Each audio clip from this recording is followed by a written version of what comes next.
شريك له وأشهد أن سيدنا محمدا عبده ورسوله. اللهم صل وسلم وبارك على سيدنا محمد الفاتح لما أغلق والخاتم لما سبق ناصر الحق بالحق والهدي إلى صراطك المستقيم. صلى الله عليه وعلى آله وأصحابه حق قدره ومقداره العظيم. اللهم نور بالكتاب بصري وأطلق بلساني واشرح بي صدري واستعمل به جسدي بحولك وقوتك فإنه لا حول ولا قوة إلا بك سبحانك لا علم لنا إلا ما علمتنا إنك أنت العليم الحكيم ولا حول ولا قوة إلا بالله العلي العظيم أما بعد. Alhamdulillah, terima kasih kita kepada Ta'ala. Sambung lagi perbicaraan tentang apa ni? Memotong kuku, memotong uh, misai, janggut dan sebagainya. Qala al-musannif rahimahullahu ta'ala wa nafa'ana wa iyyakum bi'ulumihi fid darin amin ya rabbal alamin. Dan daripada Umar radhiyallahu anhu, daripada Nabi sallallahu alaihi wasallam sabdanya, khaliful musyrikina wa waffirul laha wa waffirul liha wa huffus syawarib. Hadis Nabi. Ada satu riwayat lagi, Juzus syawarib wa arqul laha khaliful majus. Ada dua riwayat. Maksud dia, menyalahi oleh kamu akan musyrikin. Menyalahi oleh kamu akan musyrikin dan sempurnakan olehmu akan janggut, yakni tinggalkan janggut jadi dengan sempurna, tinggalkan janggut dengan sempurna.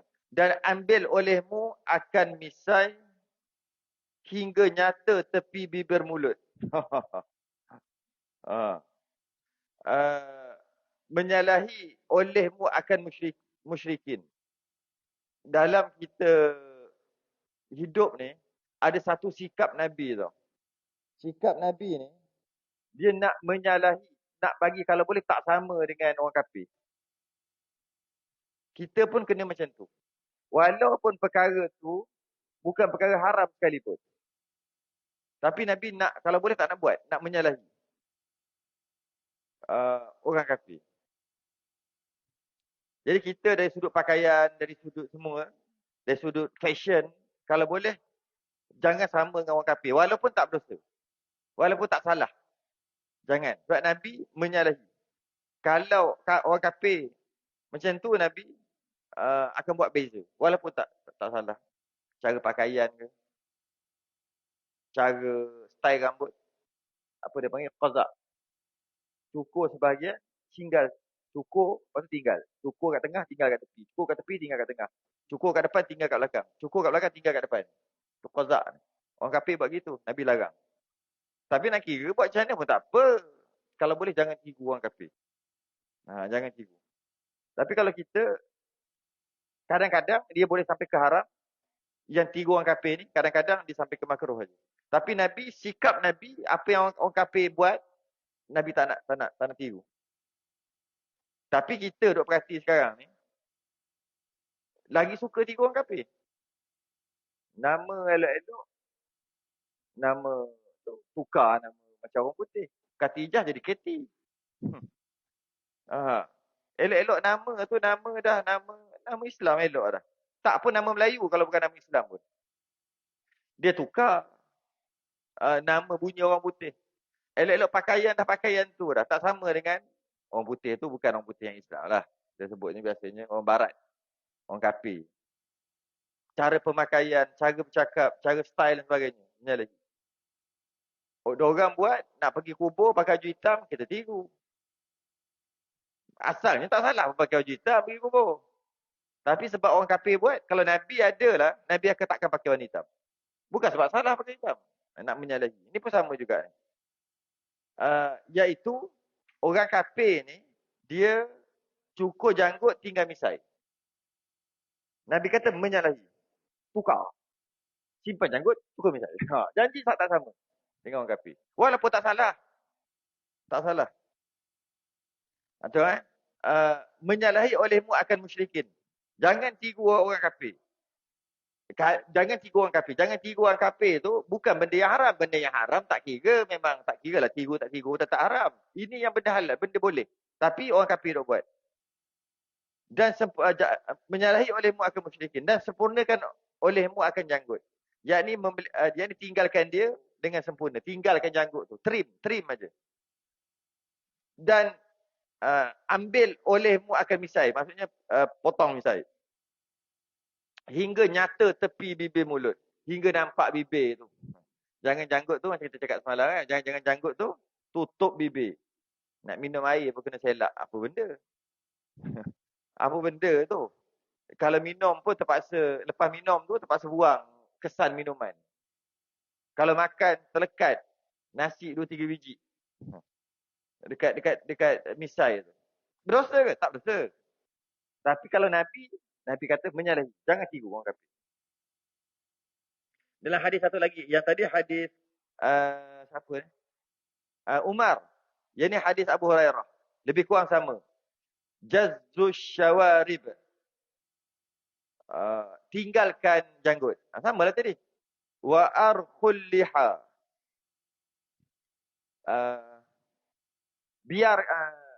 Biarkan janggut. Potongkan misai. Biarkan janggut. Khaliful majus. Hendaklah kamu berbeza dengan orang majusi. Majusi tu. Maknanya orang kafir ni bukan orang musyrik Mekah je. Orang kafir dia suka bela ataupun simpan janggut, ada simpan misai, cukur janggut. Jangan kita buat macam tu, kita menyalahi. Walaupun tak berdosa. Tapi sebenarnya, ada sebagai ulama', ada khilaf ulama' kat sini dari segi apa hukum cukur janggut, apa hukum cukur misai. Apa hukum simpan janggut, apa hukum simpan misai. Daripada hadis yang kita baca tadi, Nabi sebut bab janggut, bab misai, akhir sekali Nabi kata, menyalahi orang kafir. Jangan tiru orang kafir. Misai janggut, lepas tu jangan tiru orang kafir. Misai janggut, jangan tiru orang kafir kan. Jadi dia punya illah dia panggil. Dia punya sebab adalah tiru orang kafir. Sebab dia bukan dekat misai janggut tu. Sebab dia dekat tiru orang kafir tu. Okay. Jadi Nabi kata jangan tiru orang kafir. Jadi jika orang kafir buat begitu, kita jangan tiru. Sekarang ni, oleh sebagian ulama kata kan, sekarang ni tak macam tu dah. Orang kafir ke orang Islam ke sama dah. Ada orang kafir simpan janggut. Ada. Orang putih sekarang ni tak simpan janggut, orang putih sekarang ni. Orang kafir simpan janggut. Jangan simpan tak. Orang Islam pula sekarang ni simpan misai, cukur janggut. Jadi dah tak ada dah illah tu. Dah tak ada sebab dah. Maka ada sebagian ulama kata tak ada masalah untuk cukur janggut dan cukur misai. Mana-mana satu. Cukur janggut ke cukur misai ke tak ada masalah.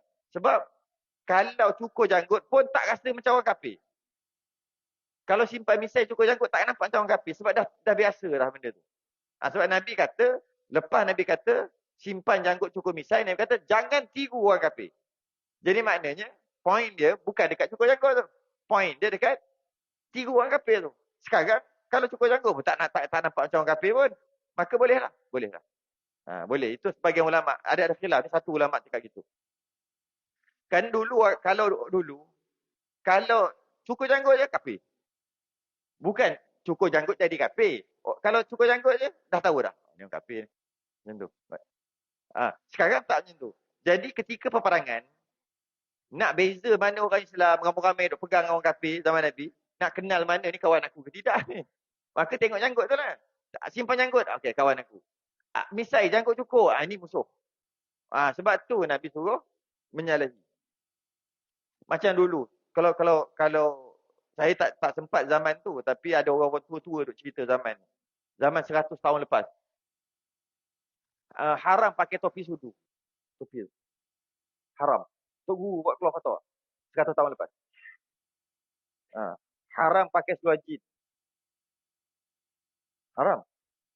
Macam-macam lagi haram. Kenapa waktu tu kata haram? Sebab kalau waktu tu, kalau pakai topi tu je, mesti orang kafir. Tapi sekarang ni boleh haram? Tak dah lah. Sebab kalau pakai topi tu ada panggil topi sudu tu, tak nampak kafir pun. Macam sekarang, okey. Pakai kain, macam kain ihram tapi kuning. Nampak tak macam kafir? Yang belik tu. Nampak? Haram. Bukan sebab kuning tu. Bukan. Sebab tiga orang kafir. Katalah akan datang, pakai kain kuning tu, kain Tok Cha tu kan. Kain kuning tu tak nampak macam kafir pun. Sebab orang Islam pun ada pakai dah ramai. Tak nampak macam kafir. Maka tak haram dah. Tapi sekarang ni kalau pakai kain kuning macam tu, dengan belik tu, nampak macam kafir. Nampak kan? Haram. Sama lah. Sama lah. Dulu Tok Guru tak bagi tu. Tak bagi pakai topi tu. Dia kata haram tiga orang kafir. Sebab hanya orang kafir je pakai. Kita pakai kepiah. Kita pakai songkok. Tapi sekarang tak ada. Tak ada dah. Jadi kalau saya sempat ambil daripada kitab fiqh, hukum cukur janggut ni ataupun simpan misai. Pada mazhab Syafi'i dan mazhab Maliki, sunat gunting ataupun nipiskan misai. Bukan cukur. Tu mazhab Syafi'i, mazhab Maliki trim. Misai trim. Bukan cukur. Mazhab Hanbali, mazhab Hanafi yang sunat cukur. Sunat je, tak wajib kan sebut dah tadi. Ini bukan cerita halal haram berdosa bukan. Sunat. Mazhab Syafi'i, mazhab Maliki sunat trim, gunting. Bukan pakai pencukur. Mazhab Hanbali, mazhab Hanafi sunat licin, cukur, misai. Itu bab misai. Bab janggut pula, pendapat muktamad empat mazhab haram cukur janggut. Kita tak pernah dengar. Kita dengar terkejut. Empat mazhab haram cukur janggut. Itu yang muktamad empat mazhab. Kemudian kita ambil pendapat para ulama khilaf pula. Khilaf dia mazhab Syafi'i ada kata haram, ada kata makruh.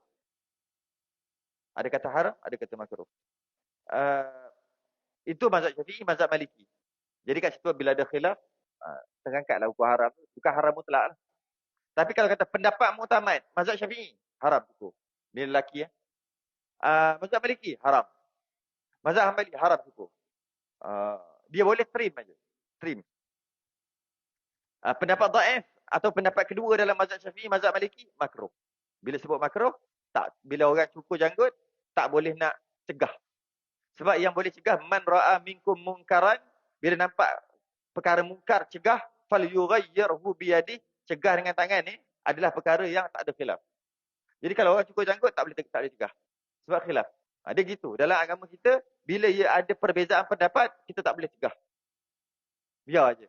Tapi kalau tak ada khilaf, itu yang cegah. Yeah. Kalau yang sunat cukur janggut adalah perempuan. Perempuan tumbuh janggut sunat cukur. Dan haram juga cukur janggut kat depan ni, simpan kat belakang. Ni jenis janggut tebal. Dia cukur kat depan, dia tinggal kat belakang. Kalau tengok kitab-kitab fiqh, dia kata haram. Cukur, sebahagian ni sampai sini cukur. Sini simpan, belakang. Sebab menyerupai pondan maghribi. Tak tahu tak pernah tengok lagi pondan maghribi. Pondan Malaysia tengok juga jarang-jarang. Sebab dia buat live. Apa benda dia nak tak tahulah. Tapi kalau pondan maghribi ni tak biasa tengok lagi, tapi dia gitu lah. Dia simpan belakang. Cotek simpan. Haram. Ada satu kisah. Ini bagi orang yang janggut tumbuh. Orang yang puas dia bela. Puas baja. Tak tumbuh-tumbuh.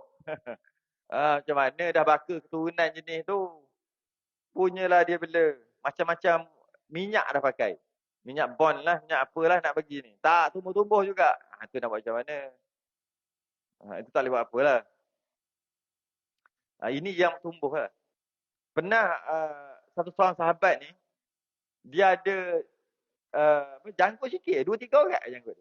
2-3 orang je. Jenis tak tumbuh janggut. Kemudian Nabi tengok. Bila Nabi tengok dia, Nabi senyum. Lepas tu kali dua, kali kedua, kali tiga, dia tengah ambil wuduk. Nabi tengok dia, Nabi senyum. Tengok janggut dia. 4-5 kali gitu. Dia rasa macam segan Nabi ke ni. Mesti gelakkan janggut dia. Orang simpan janggut, nak simpan janggut. Ada 2 orang. 3 orang. Dia rasa macam tu. Nabi tak cakap gitu. Nabi senyum je. Lepas tu dia balik-balik, dia cukur. Esok tu jumpa Nabi, Nabi tengok, Nabi tak senyum. Tengok gitu belah gitu aja. Allah, dia terasa macam tu salah pula. Dia tanya Nabi, sebelum ni kau macam gelak-gelakkan nganyi kat aku, senyum-senyum tengok janggut. Aku cukur tak tengok langsung. Aku buat salah ke? Dia kata, aku bukan suka kamu, aku bukan senyum kamu. Aku tengok ada malaikat, masa kau ambil wuduk, ada malaikat tengah bergayut kat janggut, tengah tadah air janggut, air wuduk yang di janggut tadah. Aku senyum kat malaikat tu. Engkau cukur tak ada malaikat, buat apa senyum? Tak ada malaikat. Walaupun satu simpanlah, ada malaikat. Dia panggil, janggut ni pahala free tau. Dia panggil daimus sunnah. Maksudnya pahala yang berterusan. Pahala berterusan. Dia contoh kalau macam semayang. Ketika semayang dapat pahala. Semayang 5 minit. Dapat pahala 5 minit tengah semayang. Minit yang ke-6 tak semayang dah. Tak dapatlah pahala dah. Macam tu lah. Kita sedekah. Ketika kita sedekah, dapatlah pahala. Ketika sedekah yang kita tu berjalan tu maksud kalau kita wakaf ke apa ke, duduk berjalan, dapatlah pahala. Bila benda tu dah musnah, tak dapat pahala dah, berhenti je. Jadi, tapi berbeza dengan janggut. Bukan janggutlah perkara sunnah yang daim sunnah. Dia sentiasa ada. Dia ada tak janggut? Ada. Pahala. Okey. Selang satu saat. Ada tak janggut? Ada lagi. Pahala lagi. Selang satu saat. Ada tak lagi? Ada lagi. Ada lagi. Ada lagi. Ada lagi. Ada lagi. Ada lagi. Ada lagi. Ada lagi. Maka pahala. Dia panggil daim sunnah. Pahala berterusan. Free. Pahala sentiasa. Dia macam, kalau terbalik dia macam dosa buat sesuatu dosa dekat media sosial. Dia yang tu juga. Selagi ada dosa tu dekat Facebook ke apa, Instagram ke, selagi tu dosa berpanjangan, selagi orang tengok. Dia itu buat dosa. Kalau buat baik dekat media sosial kan, sentiasa ada baik-baik, dapat pahala. Sebab sentiasa ada orang tengok. Macam tu juga janggut. Dia tak sama, dia janggut ni sebenarnya dia perisai tau. Dia perisai. Kalau pakai kepiah, tak ada janggut, pakai kepiah. Kalau pergi bandar, pergi mana-mana kan, macam tak sesuai, boleh ambil kepiah, boleh poket. Kalau janggut, kalau ada janggut, tak sesuai nak buat kerja tu. Kalau nak bercampur lelaki perempuan, bab haram campur tu bab lain. Kita cerita lain. Ada tiba-tiba je ada senaman kat tengah bandar. Ya. Senaman kan. Dia perempuan semua. Lepas tu ada 2-3 orang lelaki kat belakang. Join pun menarik juga ni. Dia pakai kepiah. Boleh ambil pun. Selit. Tapi kalau ada janggut, ni dah janggut Pak Haji tapi duduk kata dia jadi perisai. Janggut. Okey, habis kita baca. Dan sabda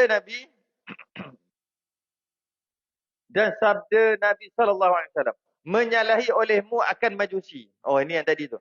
Maka bahawasanya mereka itu mencukur akan janggut mereka itu dan memanjang mereka itu akan misai. Menyalahi. Itu pun dululah. Setengah ulama kata sekarang tak ada dah. Tak ada masalah dah simpan misai, simpan janggut, cukur janggut tak ada masalah dah. Sebab dah tak jadi, bukan amalan orang kafir dah. Bukan. Orang tak kafir kita tengok pun tak nampak dah. Dia tak boleh. Tengok aje. Weh, kafir. Tu tak boleh. Dulu ya begitu. Sebab tu Nabi larang. Sekarang tak dah. Ulama ada kata gitu. Cuma sunat tetap sunat lah. Sunat tetap sunat. Simpan janggut, cukur misai. Atau trim misai. Dan kata As-Sadiq radhiyallahu anhu, engkau genggam dengan tangan kamu atas janggut kamu dan kamu kerat akan yang lebih. Ibnu Umar pun kata gitu juga. Ambil janggut, ada sikit kat sini potong. Ambil gunting potong. Itulah panjang yang paling ideal. Nak simpan panjang lagi silakan. Cuma dia kata kat sini, kata As-Sadiq radhiyallahu anhu, genggam, potong. Yang itulah terbaik. Sebab bila terlalu panjang, nak kena trim, nak kena jaga. Bila serabut, serabai, berbau, orang salahkan sunnah. Orang kata, orang bukan salahkan dia, orang salahkan sunnah tu. Sunnah kotor. Jadi macam tu pula. Padahal sunnah tu tak kotor. Dia yang buat jadi tu. Maka yang sederhananya genggam. Yeah. Kalau nak simpan panjang, pastikan trim, jaga dan wangikan. Minyak wangi tu. Sebab tu pakai minyak wangi bukan kat sini. Bukan pakai minyak wangi kat sini. Kan? Pakai minyak kita kat tapak tangan.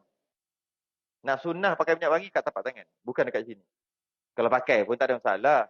Sebab dia ada nadi ni kan.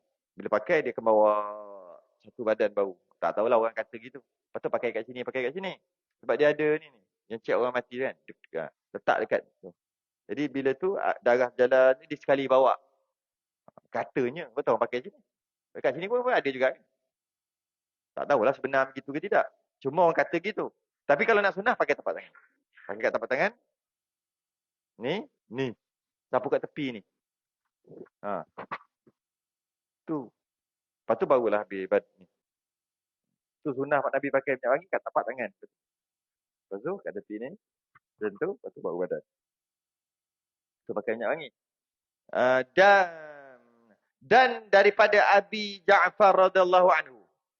Artinya. Bukan. Oh bukan. Ada. Matan dia.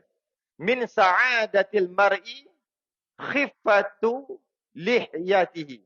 Artinya daripada bahagia seorang itu ringan janggutnya.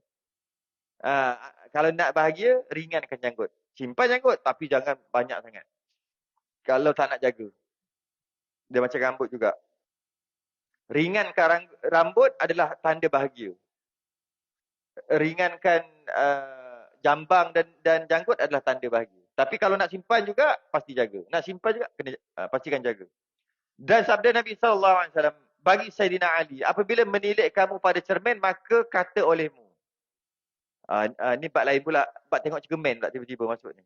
Allahumma kama hassanta khalqi fahassin khalqi wa rizqi.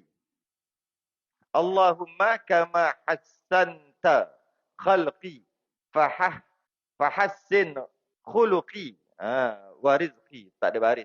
Sekali lagi. Allahumma kama hassanta khalqi fahassin khuluqi wa rizqi. Tu doa ketika tengok cermin. Ya Tuhanku, seperti barang yang engkau elokkan kejadianku, maka baikkan olehmu akan perangaiku dan rezekiku. Jangan muka je comel, tapi perangai huduh. Tu lah.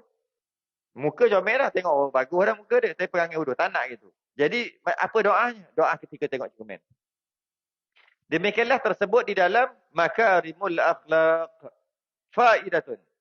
Tersebut dalam Nuzhatul Majalis. Riwayat daripada Abi Hurairah radhiyallahu anhu, sahabat Nabi ni, daripada Nabi SAW. Barang siapa kerat kuku pada hari Sabtu, daripadanya penyakit, keluar daripadanya penyakit dan masuk padanya sembuh. Siapa ada penyakit, kerat kuku hari Sabtu. Sebab kerat kuku hari Sabtu, keluar penyakit, masuk sembuh. Ni hadis ni. Dan pada hari Ahad, siapa kerat kuku hari Ahad, keluar daripadanya papa, masuk padanya kaya. Siapa nak kaya, kerat kuku hari Ahad. Kita percaya tak? Sebab dia macam tak ada kemunasabahan. Munasabah apa kerat kuku dengan kaya tak? Soalannya kita percaya ke tak? Kita baca lagi yang ketiga. Dan pada hari Isnin keluar daripadanya penyakit gila dan masuk padanya sihat. Siapa yang tak betul mereng sikit tu, kerat kuku hari Isnin. Kat mana connection? Dekat mana munasabah? Kalau kita ikut otak kita yang konon-konon cegedik ni, tak percaya. Percaya apa benda merapu apa ni? Kerat kuku jadi kaya. Apa kena-mengena? Kerat kuku hari Sabtu, kerat kuku hari Ahad kaya. Kerat kuku hari Sabtu sembuh penyakit. Kerat kuku hari Isnin sembuh penyakit juga, tapi lebihkan penyakit gila. Dan hari Selasa keluar daripadanya baras dan masuk padanya sembuh. Kalau ada penyakit baras. Apa? Sopak. Sopak. Apa kena-mengena kuku dengan sopak?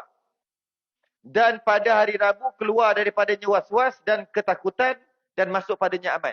Jadi takut sikit-sikit, takut ni, kerat kuku hari Rabu.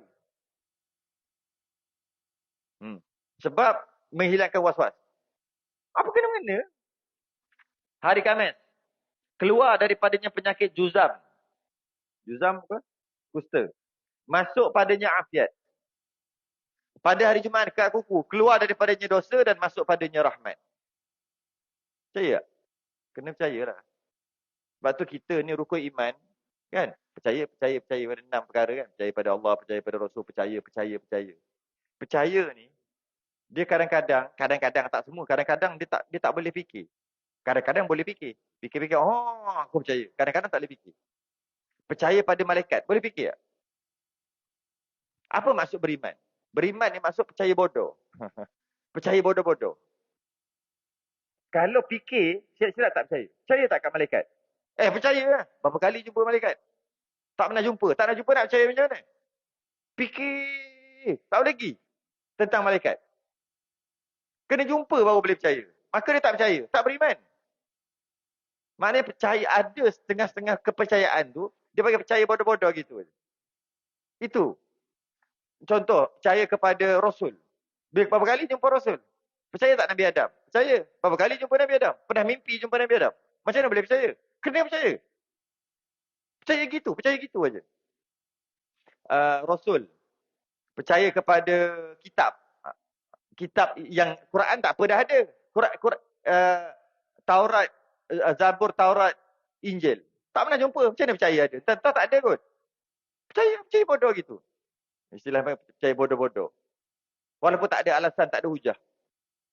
Percaya pada hari akhirat. Mana tahu tentang mati ni terus jadi debu. Siapa yang pernah mati, kena masuk dalam kubur, lepas tu dia hidup balik, dia bagi tahu betul lah ada azab kubur. Lepas pada azab kubur tu salah satu lubang daripada lubang neraka, salah satu taman daripada taman syurga. Betul lah. Siapa bagi tahu itu? Mak kita yang meninggal ni balik. Tok kita yang meninggal hidup balik bagi tahu kita. Tak, macam mana boleh percaya? Percaya bodoh-bodoh. Itu Islam. Tapi satu aja. Yang mesti kena ada hujah. Atau kena ada dalil. Iaitu percaya pada Allah. Percaya pada Allah tak boleh percaya bodoh. Allah ada. Pernah jumpa Allah? Tak pernah. Percaya ke Allah ada? Ada. Allah kuasa. Macam mana? Percaya bodoh je. Oh tak sah iman. Tak boleh. Dia kena ada hujah. Kena. Hanya satu je percaya pada Allah. Percaya pada kebanyakan yang lain-lain. Percaya bodoh. Jadi yang ini, kadang-kadang percaya bodoh je lah. Dan Nabi bagi tahu. Percaya gitu je lah. Walaupun tak boleh makan babi. Perlu tak hujah? Kenapa tak boleh haram makan babi? Perlu hujah tak maksudnya? Perlu tak? Kalau tak ada hujah, boleh makan babi. Kalau tak tahu, tak boleh makan. Ikut aja lah, ikut lah. Ikut aja. Kadang-kadang perlu. Kadang-kadang boleh dikaji. Rupanya ada kuman lah sebab tu haram. Kadang-kadang tak tahu sebab apa. Tak tahu sebab apa. Percaya gitu aja. Itu lah dari Islam. Jadi macam ni kita tak boleh terima. Macam tak masuk akal kita. Sebab kita rasa kita cerdik lah. Dia ada. Dia panggil mujarrabat. Itu kena bab lain tu. Mujarrabat. Orang Melayu panggil mujarab. Asalnya mujarrabat. Yang kadang-kadang itulah. Baca sikit air, tiup-tiup, minum, hilang demam. Dia panggil mujarrabat. Mujarrab. Adalah munasabah dia. Tapi kalau kita tengok ni, pada riwayat yang lain daripada Nabi SAW, tengok riwayat yang kedua. Barang siapa kerat kuku pada hari Sabtu mempusakai penyakit akilah. Penyakit akilah ni penyakit yang disebabkan banyak makan. Penyakit yang akan menimpa tubuh dan dia akan rosak sedikit demi sedikit. Itu penyakit akilah. Barang siapa kerat kuku hari Sabtu, dia akan ada penyakit perut. Hari Sabtu. Dan siapa kerat kuku hari Ahad, hilang berkat. Siapa kerat kuku hari Isnin, mempusakai alim fadil. Alim dan berkelebihan. Nak alim, nak pandai belajar, kerat kuku hari Isnin. Kat mana dia punya? Habis, kerat kuku hari lain tak? Kerat kuku hari Selasa, mempusakai kebinasaan. Kerat kuku hari Rabu, mempusakai jahat perangai. Kerat kuku hari Khamis, mempusakai kaya. Kerak kuku hari Jumaat mempusakai ilmu dan lemah lembut. Maka atas riwayat ini 3 hari jua sunat kerak kuku padanya, iaitu hari Khamis, hari Jumaat dan hari Isnin. Isnin, Khamis, Jumaat saja. Kalau ikut pendapat yang kedua ni. Soalannya, kita nak percaya ke tak? Kena percaya lah. Gitu lah. Nak cakap macam mana? Kita jangan rasa kita ni cekedik sangat lah. Tak masuk akal. Tak ada kena-mengena ni. Kerak kuku hari Jumaat, lepas tu mempusakai ilmu. Maksudnya dia jadi pandai lah.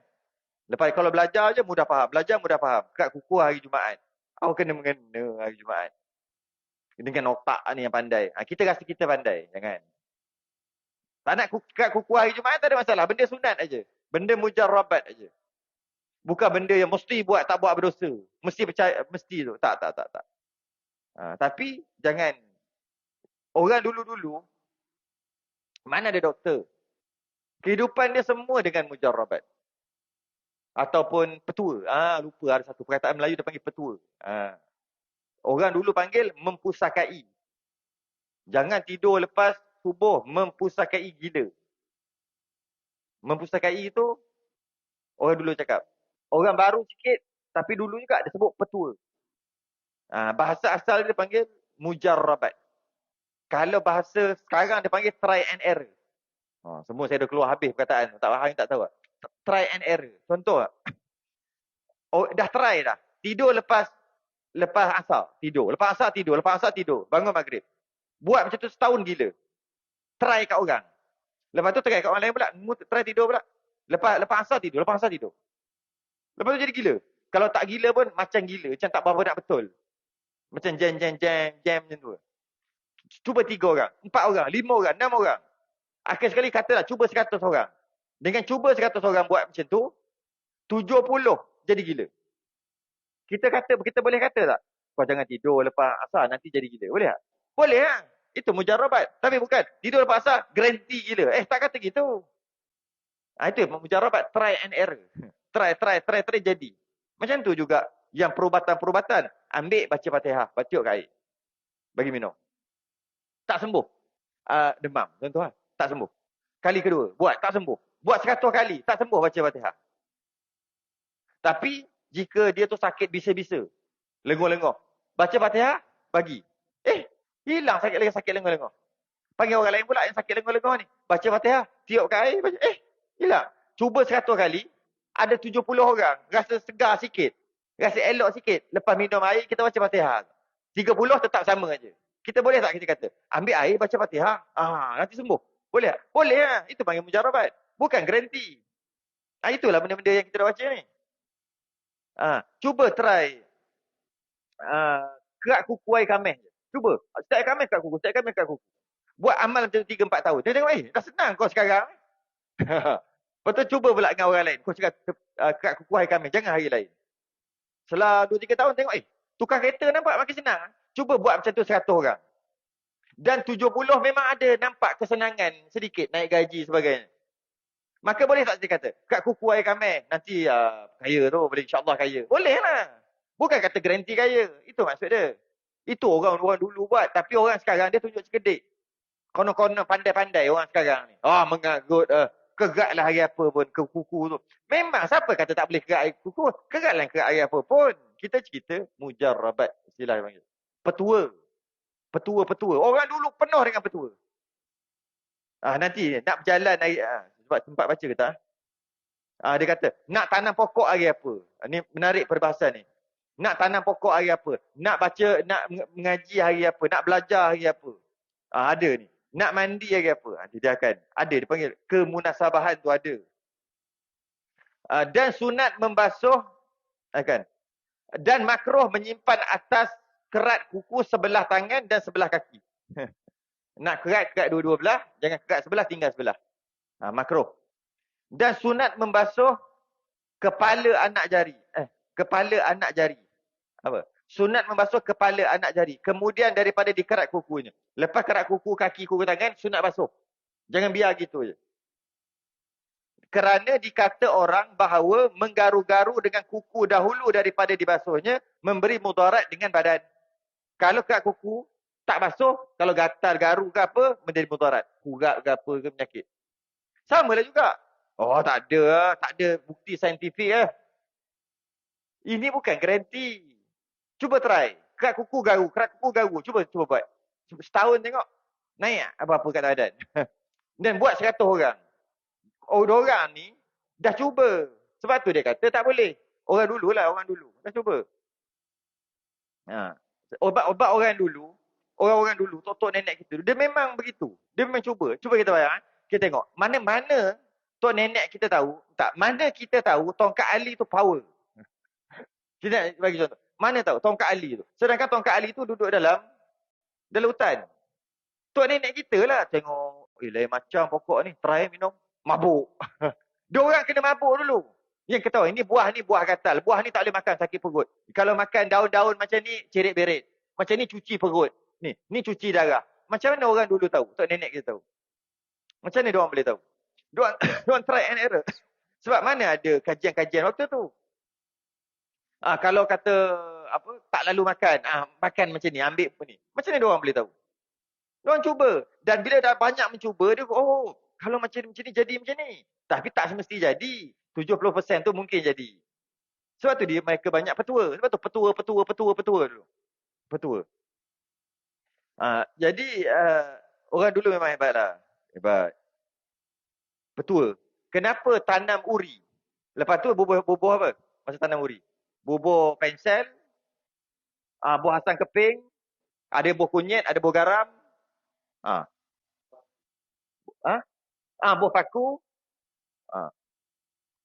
Soalannya, kenapa bubuh? Kita konon-konon cekedik yang ni, kita kata merepek bubuh pensel. Bubuh pensel, nak bagi budak tu pandai lah tu. So, uri budak tu bagi budak tu pandai. Kalau nak bagi pandai, janganlah tanam sekali dengan pensel, tanam sekali dengan laptop. Mesti pandai budak tu. Kita kata gitu. Tapi orang dulu ada sebab. Kita kata khurafat. Yang kata khurafat, kalau tak tanam, tak buat macam ni, anak tu kena penyakit. Tu baru khurafat. Ini tak ada pun kata gitu. Kenapa kenapa lepas basuh tu bubur garam, buah kunyit, buah asam keping? Nak goreng? Kita akan katalah, kita orang-orang yang muda-muda ni, kita akan katalah, kita menyalahi, kita mengata, kita pandang rendah dekat tok nenek dulu. Padahal kita yang tak tahu. Ada sebab. Bubuh pensel. Ada setengah tu buah arang. Bukan nak kat pensel tu. Nak dekat kat dalam warna hitam tu. Dia panggil cakul. Bukan cangkul. Cakul. Arang tu ya. Kenapa? Arang orang buat apa? Kenapa arang orang buat dalam kereta kadang-kadang, orang buat dalam peti ais? Nak serap bau. Supaya tak berbau. Busuk. Uri ni busuk.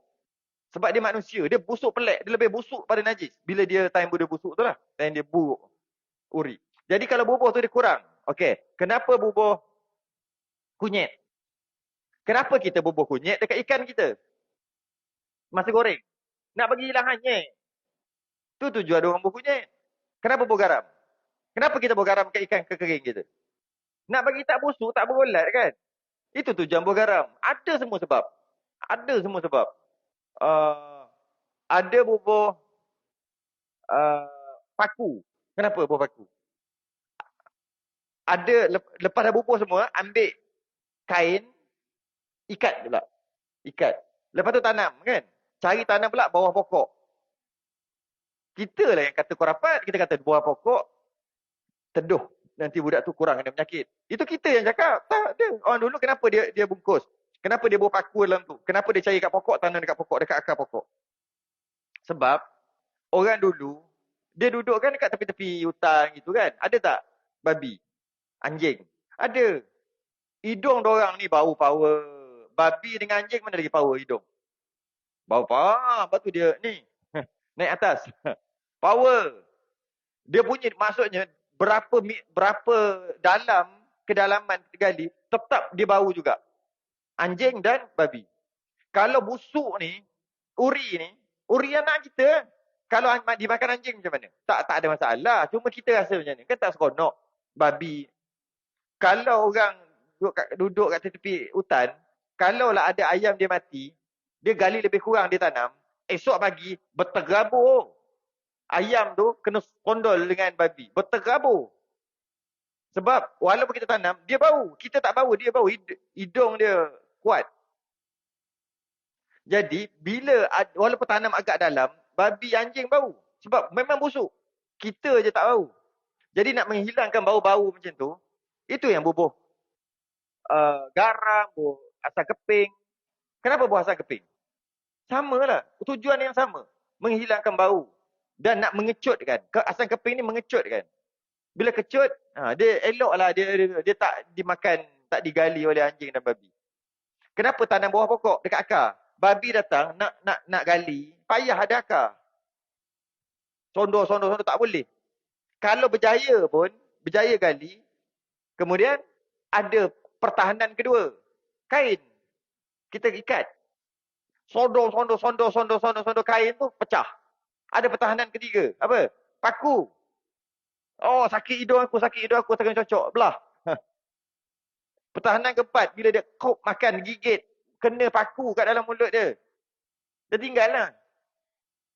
Berapa banyak pertahanan yang ada. Kita kata kau rapat. Kita yang buat kau rapat. Maknanya ada. Ada sebab. Kita je tak tahu. Patutnya kita belajar dengan orang tua. Ini kita pula. Kita pula macam tu. Oh, kita nak baca sikit lagi. Berapa?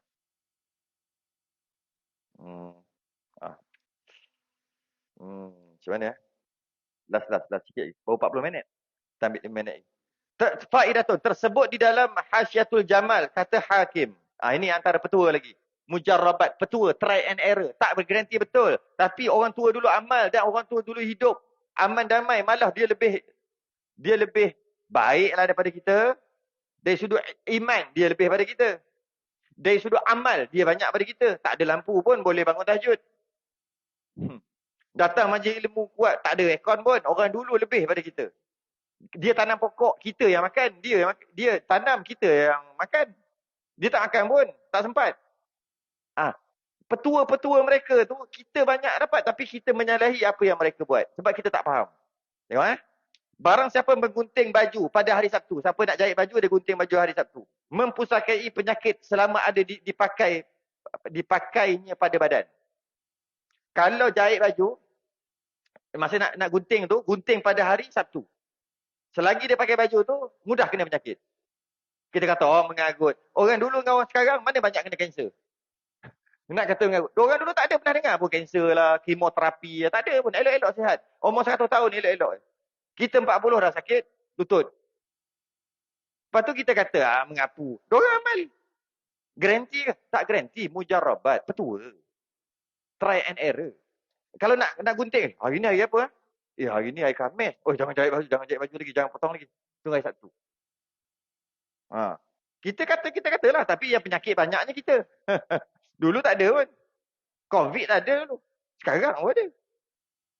Penyakit ni lah, semua dulu tak ada penyakit. Pening kepala pun jarang-jarang. Dan pada hari Ahad, mengenai akan dia duka cita dan kesusahan dan tiada berkat. Kalau kerat baju, maksudnya potong nak buat baju tu, hari Ahad. Jangan potong hari Sabtu, jangan potong hari Ahad. Dan pada hari Isnin ada berkatnya. Hari Isnin boleh potong kerat kain untuk buat baju.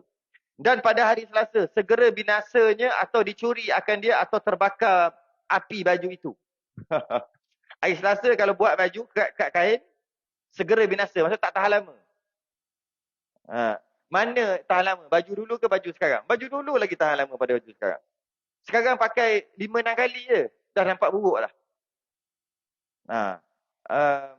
Dicuri atau terbakar pada hari Selasa. Jangan hari Selasa. Jangan buat baju hari Selasa. Dan pada hari Rabu, direzekikan dia akan rezeki yang banyak daripada ketiadaan penat dan susah. Ni tukang-tukang jahit ni, ambil petua ni. Kerat ataupun gunting kain hari Rabu. Dan pada hari Khamis, direzekikan dia alim. Siapa orang mengaji, budak-budak mengaji, kalau nak buat baju, masuk potong kain tu, hari Khamis. Dan pada hari Jumaat, panjang umur. Yang memakainya. Ini kita nak. Jadi, buat baju, kalau tempah, hari Jumaat. Suruh dia potong hari Jumaat. Panjang umur. Percaya tak percaya? Itulah dia. Akan datang nanti. Ada lagi. Contohnya, Nak bekam waktu bila? Nak tanam buah-buahan waktu bila? Nak perah susu waktu bila? Perah susu binatang. Ada semua ada. Dia ada munasabahnya. Allah cipta langit dan bumi hari apa? Hari Jumaat. Ya. Allah cipta langit dan bumi. Munasabah dia apa? Nanti saya akan sebut ni. Munasabah dia. Nak musafir hari Jumaat. Kenapa? Sebab sifat bumi bukan langit dan bumi. Bulan dan matahari hari Jumaat. Allah cipta bulan dan matahari hari Jumaat. Ke langit dan bumi lupa lah. Dia ada tulis ada. Ada dalam. Kenapa? Apa munasabah dia? Munasabah dia bulan dan matahari berjalan. Jadi kalau nak berjalan musafir hari itu. Macam nak kahwin. Akan datang kita bincang bab kahwin. Hari apa? Kenapa? Dijadikan Nabi Adam dan si Hawa hari apa? Maka hari itu elok kahwin. Ada lagi. Bab air laut dicipta hari apa? Dia ada munasabah dia. Lepas tu cerita tentang tongkat. Umur 40, siapa tak pakai tongkat? Takabur. Takabur bawah. Itu akan datang. Jadi kita berhenti dekat faedah. Habis faedah. Faedah yang kedua. Kata setengah ulama bahawasanya Allah Ta'ala menjadikan 7 petala langit dan bumi pada hari Ahad. Yalah, langit dan bumi pada hari Ahad. Permulaan hari yang 7. Setiap 7 hari itu ada Allah cipta. Dan bila Allah cipta langit dan bumi hari Ahad, maka elok buat apa pada hari Ahad? Contoh macam tu. Bila Allah cipta nak buat rumah hari apa? Semua ada. Bagus ni, kali ni bagus ni. Nak buat rumah hari apa? Nak cucuk tanam hari apa? Nak musafir hari apa? Nak kahwin hari apa? Wish, bagus ni. Akan datang Bagus ni. Petua orang dulu-dulu. Malah kata ulama ni. Imam Nawawi, Imam Rafi'i, bukan orang biasa-biasa. Itu perbahasan akan datang. Tunggu dulu. Sering tasbih kafarah dan surat subhanakallah. Asyhadu an la ilaha illa anta.